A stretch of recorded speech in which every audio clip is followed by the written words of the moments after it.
আমরা কোন দেশে এসে উপনীত হলাম? সারা বিশ্বে আমি এরকম শুনিনি যে প্রক্সি ভোট কেউ কাউকে দেয়, সেখানে গণতন্ত্র থাকে। তো গণতন্ত্রের দরকার নাই। প্রক্সি ভোটই যদি দেয় তাহলে শেখ হাসিনাই তো ছিল। সে একবারে ২০ কোটি মানুষের ১৮ কোটি মানুষের ভোটটা নিয়ে নিতে পারছে। এটা তো এক ধরনের প্রক্সি ভোট না? আপনার ভোট হয়ে গেছে, বাড়ি চলে যান। এটা তো প্রক্সি ভোট।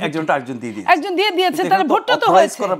আপনি দেখেন সিইসি ২৪-এর ভোটে ১ ঘন্টা আগে বললো ২৭%, ১ ঘন্টা পরে বললো ৪১%। এটা কোন ভোট ছিল? এটা তো প্রক্সি ভোটই ছিল। কেউ না কেউ তো দিয়েছে। তো মানুষজন কেউ ছিল না, ভোট দিতে কেউ যায় নাই, কিন্তু ভোট হয়ে গেছে। তা এই যে ফাজলামো, এটা এক ধরনের ফাজলামো করা হলো গণতন্ত্রের সাথে, দুষ্টুমি করা হলো গণতন্ত্রের সাথে।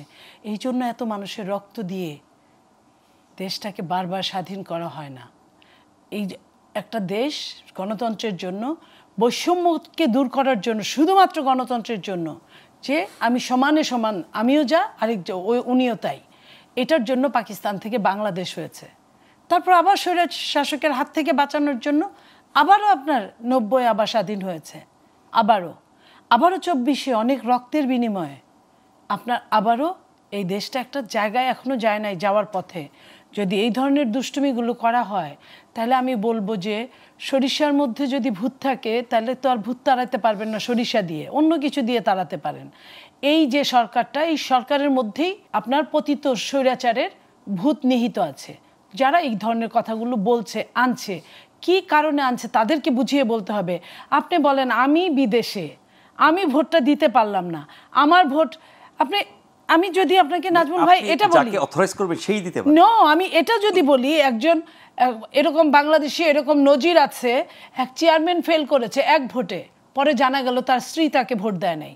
যে স্ত্রী তাকে ভোট দেয় না, সেই স্ত্রীকে আপনি কিভাবে বিশ্বাস করবেন? বা যে স্বামী তাকে ভোট দেয় না, সেই স্বামীকে আপনি কিভাবে বিশ্বাস করবেন? ভোটটা কিন্তু অন্যরকম একটা ফিলিং, অন্যরকম। যে আমি আমার প্রতিনিধি অন্য প্রার্থীকে দিতে পারে, সেটা দিতে পারে, তার কথা যে শুনতে হবে তা তো না। সেই ভোটটা কেন বেচে হয়ে যেতে পারে।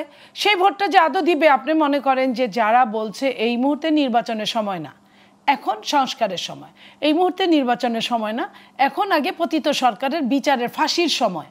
ফাঁসিটা আপনি কিভাবে দিবেন? পাখি তো ফুরুত, আপনি ফাঁসি দিতে চাচ্ছেন, আচ্ছা ফাইন। তারাই এই প্রক্সি ভোটটার উদ্যোক্তা আমার যা মনে হয়। কারণ ভোট হলে তো তারা ভোট পাবে না। এটা আপনার ফেসবুক টুইটার না যে মোবাইলে একটা টিক করে শব্দ দিলেন, যতবার টাচ করলেন অতবার ওকে হয়ে গেল, এটা তা না। এটা যে আমার ভোটটা আমি দিব, যাকে খুশি তাকে দিব।